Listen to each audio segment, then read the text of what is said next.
We're going to be talking about what you or your agency should be knowing before going into Black Friday, Cyber Monday, this 2024 season. So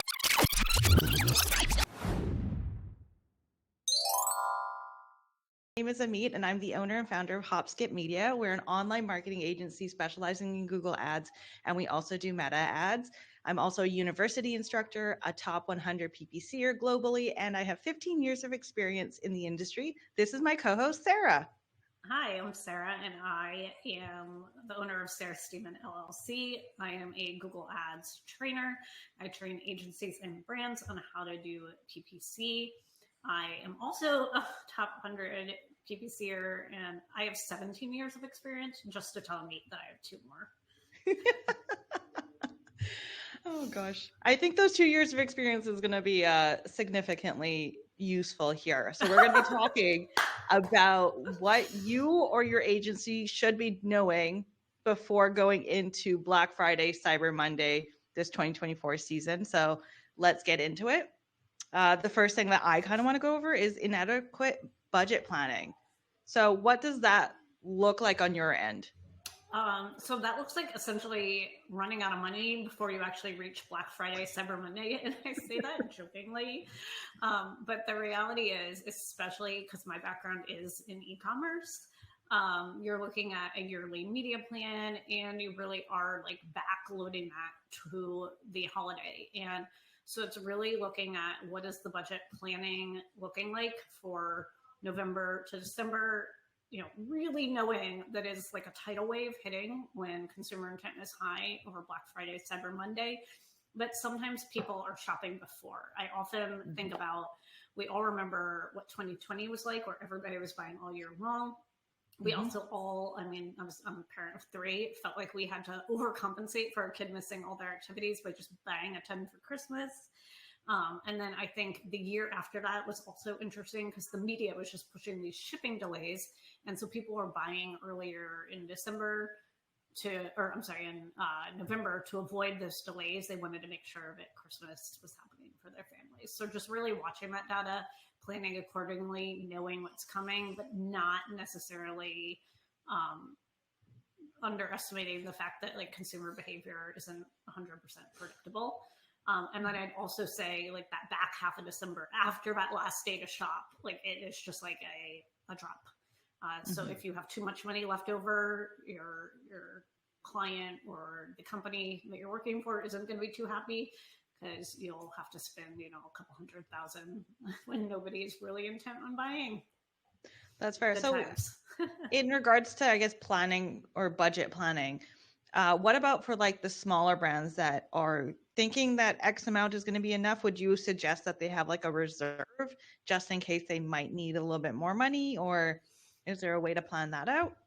Yeah. So, I always have a reserve for Black Friday, Cyber Monday, because I truly, I worked on household brands, felt like the sky was the limit on that day. Like I've never experienced more intent, more search, more, people actually buying during that time. And again, this is very specific to e-com. So if it's a smaller e-com client, that's definitely how I'd handle it. That said, I think if it's like even like a B2B or potentially like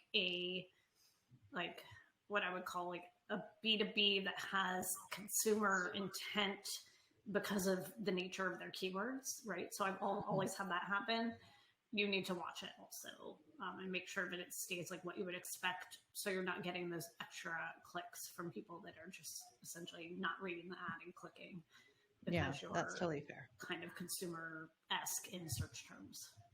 Yeah. So then budgeting kind of leads me to, I guess, like our second point in this case is adjusting for competition, because everybody comes out during this season. It's just not the regular advertisers. Yeah. And so here I often think about something like, how do I put it? I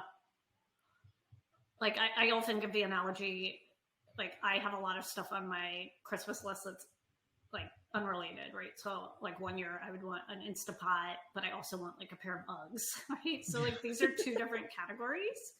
Yeah. And my husband's maybe just going to buy me one thing, not both things.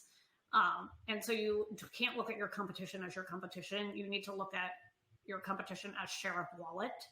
So what deals are you offering? How are you going to get that share of their pocketbook? How are you going to position your brand as the Christmas gift, you know, the top thing, what people want? How is it going to help them going to the year forward?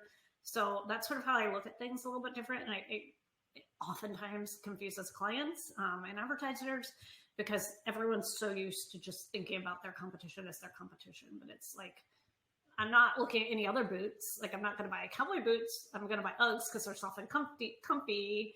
You know, that's what I want. But you know, I also may get like a household thing. Okay, that's totally fair. I can get that. Speaking about that, what about like mobile? Because I know that that's something that you do a bunch of. Yeah, so I remember Mobilegeddon. I don't remember. I'm sure you remember it too, right? No, I don't actually. Fill me in. Right? You don't remember Mobilegeddon? No. Oh my gosh! I want to hear. It was 20. I want to say 2015. Okay. I want to say 2015. I And I remember I was in an agency at this point. So like that's why it's just like so like stuck in my head. Cause like Google had made out these announcements going, hey, we're gonna be penalizing websites that aren't mobile friendly. And at that time, websites weren't. Like all of them were desktop at that point, right? So I remember that they had made this massive announcement. I remember it was supposed to be like April 1st or something like that. So we were wondering if it was like an April Fool's type of prank. And everybody was ready for it, and it happened, and then like nothing happened. It was like the funniest thing on the planet. Like it was kind of like that Y2K mania that happened during the 2000s where everyone's like, oh, our microwaves are going to come alive and like everything's going to shut down. Mobilegeddon was basically that for like digital marketing at that time, or at least that's what I felt. No, that's hilarious. It was the funniest thing. I was a kid then, so I was just not thinking of it. Totally. Okay, all right. So fill me in. So neglecting but I mobile remember optimization.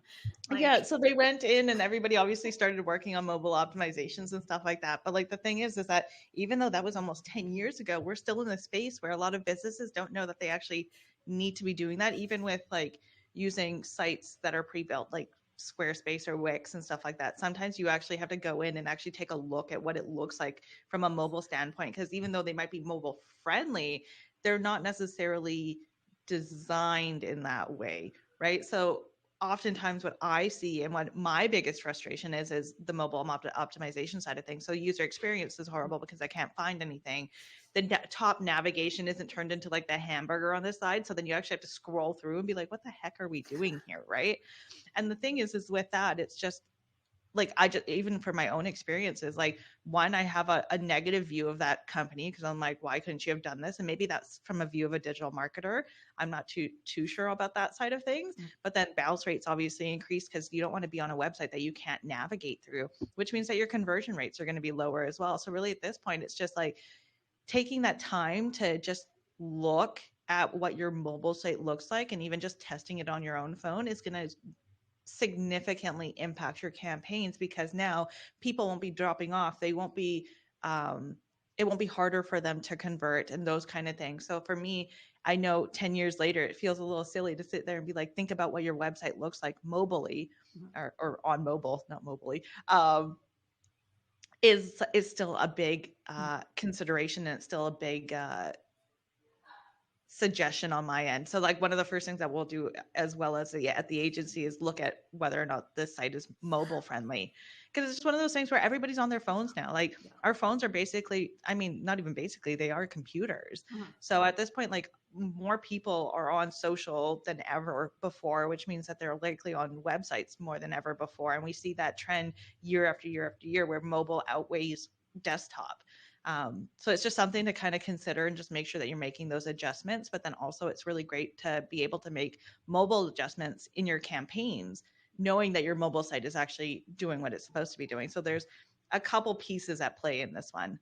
And then it kind of also just kind of helps, especially with if we're talking about landing page experiences and stuff like that, that'll also help with that.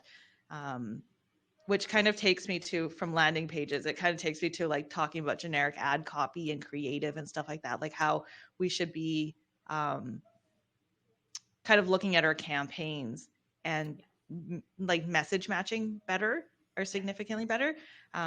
What are your thoughts on that? Well, especially I would say at the holidays. I mean, to your point, people are searching anywhere and everywhere, and they're feeling, it's Black Friday. So, like, one of the biggest things I did, and I talk about it a lot, is like I just worked that weekend, right? So, Black Friday, my ad copy says shop Black Friday sales. And then I would change it from Black Friday, shop Cyber Weekend. I would change it from Cyber Weekend to say shop Cyber Monday, so I do Black Friday, Cyber Weekend, I just really, really align that. Mm-hmm.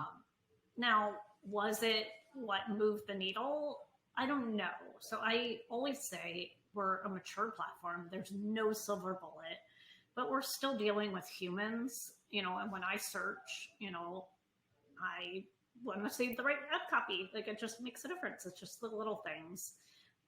But no, I find that interesting because I do all my searching on mobile phones, and then I move to my desktop to ultimately convert, especially if it's like a bigger cart.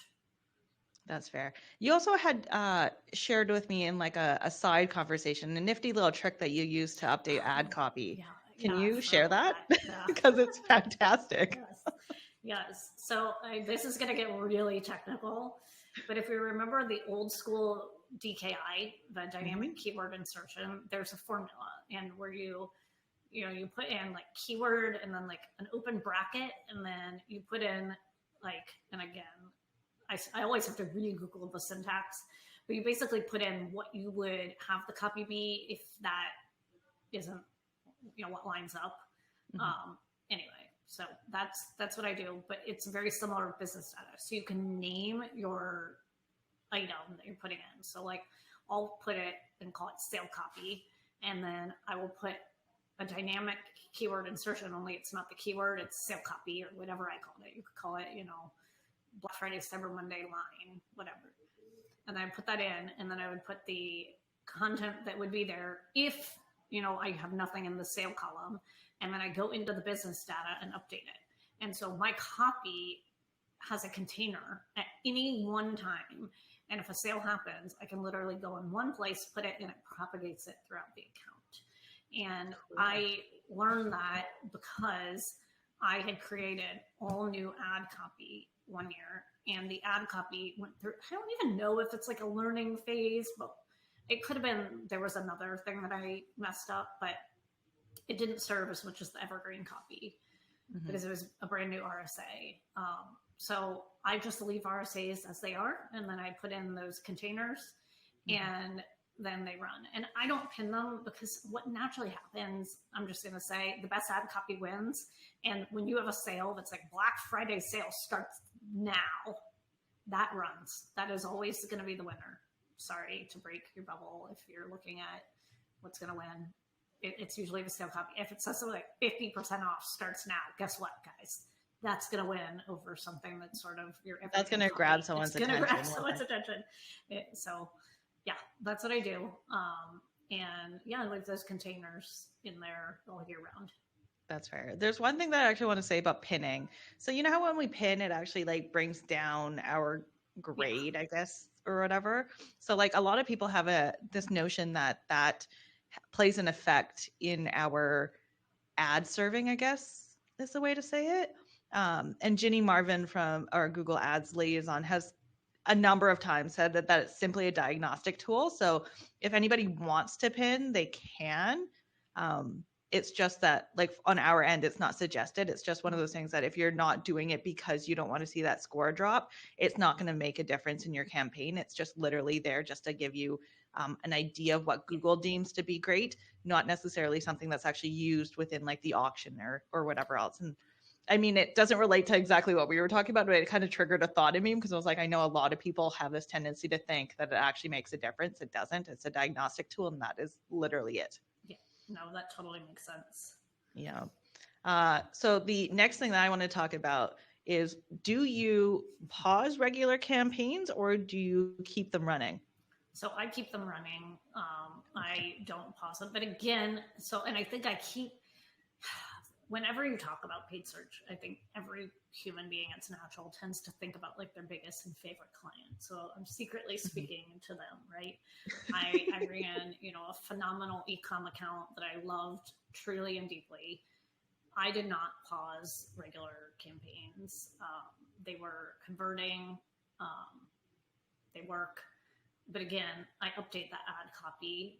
And then I would add in keywords, right? So like brand name, and then Black Friday, Cyber Monday, brand name, sale, holiday sale, holiday deals. Now, in this particular case, we did not run a non-brand full time.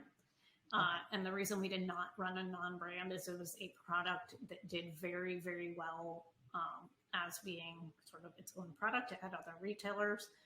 We would turn on non-brand like one time a year during the biggest sale of the year, because we would break through that price point because it was so substantially more expensive than the other competitors. It was a much more luxurious product. And during Black Friday, Cyber Monday, non-brand was so egregiously, like it just would suck all the budget, essentially.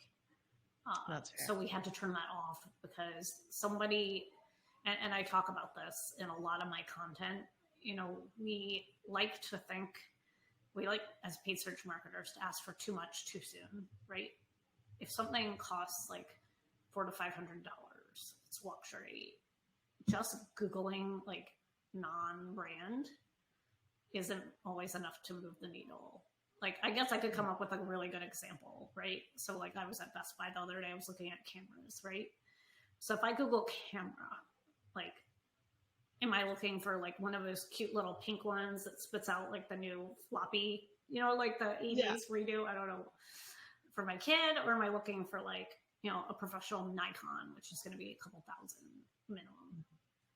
Don't know the intent. It's a hard thing to bid on in retail. That makes sense.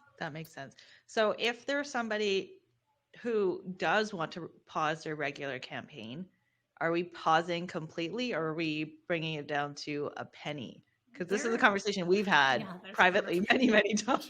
So today, I can't remember my answer, but I would say like go down to like $1 or a penny.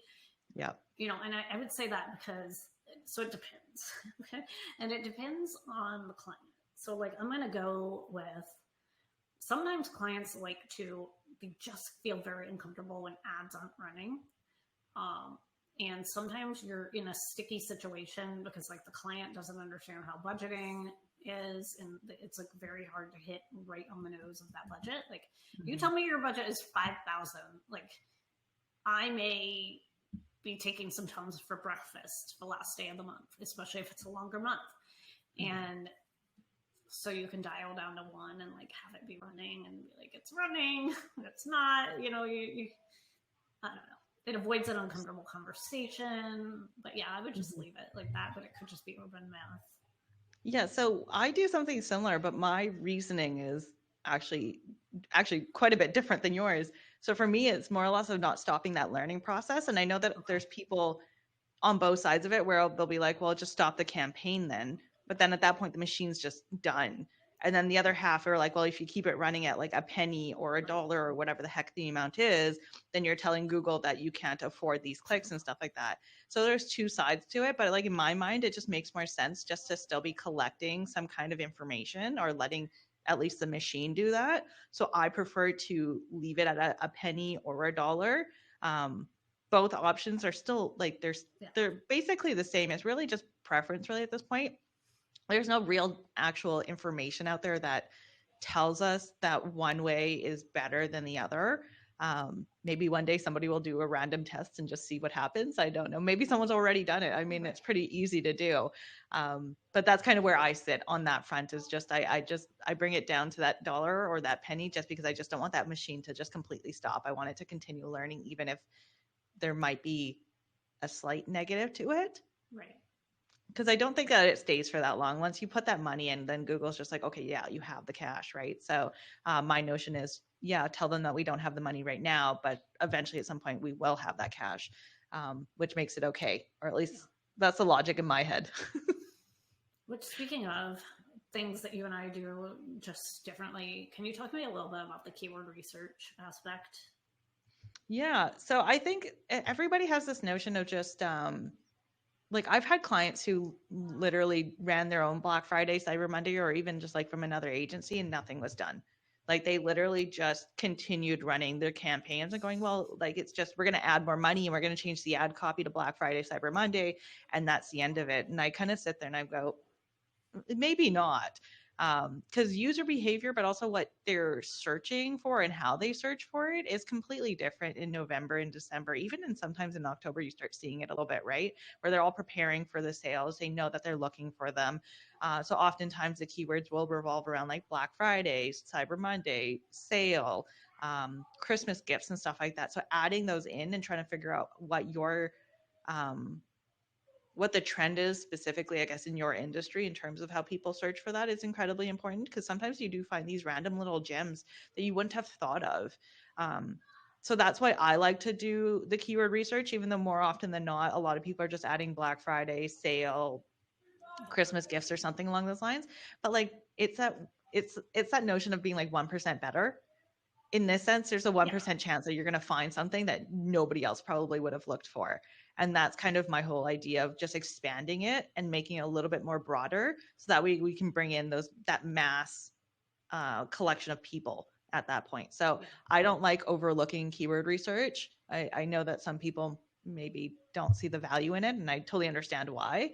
But for us, I make sure everybody does the research beforehand, just in case there might be something that we might have not thought of off the top of our heads that might be in the data from previous years, or just in like search or Google search, or not search, sorry, Google Trends or something along those lines. Okay, no, that makes sense. What about something like, speaking of like 1% better, like ad scheduling during this time? Oh gosh, I love ad scheduling more than anything in the world. I don't. That's why I'm dying to hear I this. love it. Oh my God. I love sitting there just trying to pinpoint where, like, when people are buying things, what time. Like, it's just like my favorite, like the nitty gritty little things that everybody hates, like the tedious things are my favorite things to do. Because when I figure it out, like, it's just such a great feeling that I just keep No, I on, get it. Yeah. yeah, I just keep on chasing it. But really at this point, especially for like brands that might have smaller budgets, I think ad scheduling is incredibly helpful, especially if you already know when the Yeah. time, the date, or not date, week or weekday or weekend, that people are purchasing for you, then there's no point. And especially for like, we work predominantly in like lead generation, so like most of our clients are working set hours, so having that ad scheduling in there makes sense. But then oftentimes if you already know that like you're a brand that most of your consumers are, let's say like moms or something like that, they're going to be up from a certain time period, right? Sometimes they might be nursing at like 12 a.m, so they might just open up their phone and start searching. Having ads running during that time might actually be something that works for you. So I honestly, like, it's a continual practice within the agency that we look at the historical data and just try to figure out where the peaks to shopping times are. And then we just schedule our ads accordingly, and it works really, really well. Sometimes we'll remove it just to see if it improves, and maybe we were throttling ourselves. Um, but I don't know. I'm a big fan of day parting and optimizing bids throughout the day, just to make sure that we're spending our money when people are actually looking for us, versus us just like spending money and sitting there going, okay, well, we're hoping for something to happen, right? So yeah, I'm a big fan. I'm a big fan of Well, ad scheduling. and to be fair, I think it's a great way to consolidate the budget. I Mm-hmm. think there's a lot of times, I think just having worked with so many big brands where I'm like privileged. I'm like the influencer that's talking about how hard my life is because Yeah. I'm busy influencing. I mean, running paid search for big brands is so much different than small brands. Mm-hmm. I think small brands are harder. I do. I think they take a stronger skill set. Fair. They take a deeper type of empathy than that's just my perspective. I mean, Yeah, I kind of like having a mix, to yeah. be entirely honest. I like having the smaller budgets and I also love having the larger ones. Mhm. But I like it because then I get to, for me, part of my digital marketing story, I guess, is like I was originally a strictly just PPC, and then I went to an agency where I got to learn SEO, social content, and all those things. And it wasn't necessarily for me that I wanted to become a generalist. It was I want to be able to speak about these things and be able to do them at a minimal level, so that way I feel like I'm well rounded. And this it's kind of the same idea here. I like having smaller budgets and I like having larger budgets because it makes me feel like I'm well rounded as a marketer at that point, and that we don't have to kind of gatekeep in a sense where if somebody comes in and they say, hey, we have $5,000, like we're not going to sit there and be like, oh, sorry, you have to go somewhere else. Like we can still handle it. Obviously smaller budgets than that are a little bit harder to manage, but we still we'll do it on like a case by case basis at that point, and just sit there and be like, okay, is this something that could turn into $5, $10, $20,000 in ad spend and so on and so forth? Because if so, then that's worthwhile. But if it's going to stay in this realm, then maybe that's not a good fit for us, type of deal. So that's kind of like that thought process is for me. It's just kind of when it comes to day parting, it was just I had so many smaller accounts at one point in my life that it just made sense to do the day parting and really dial in on that, because that's where I found a lot of success. So yeah, again, big fan of day parting. Absolutely love it. It's great for small budgets. This also works really well for larger budgets, but usually I'll wait a little bit longer on the larger budgets just because at that point I'm just trying to reduce ad spend if I'm doing it, versus for like a smaller budget, I'm trying to make the most out of the money that they have. So it's like two different functions that I'm using it for. That makes sense. But yeah, that's kind of the episode for today. Thank you everyone for joining us. We really do appreciate it. I mean, this is a new venture for us and we're still kind of learning our way through everything, but I'm very, very glad that you at least joined us today. Make sure you like this episode, you subscribe to the channel. We're going to be doing a part 2 for Black Friday, Cyber Monday tips. So make sure you comment below to let us know what topics you want to hear about in the future. And we'll totally cover it. I honestly don't see that being a problem. Right, not a problem. But yeah, thank you so much for joining us, and we'll see you soon. Bye, guys.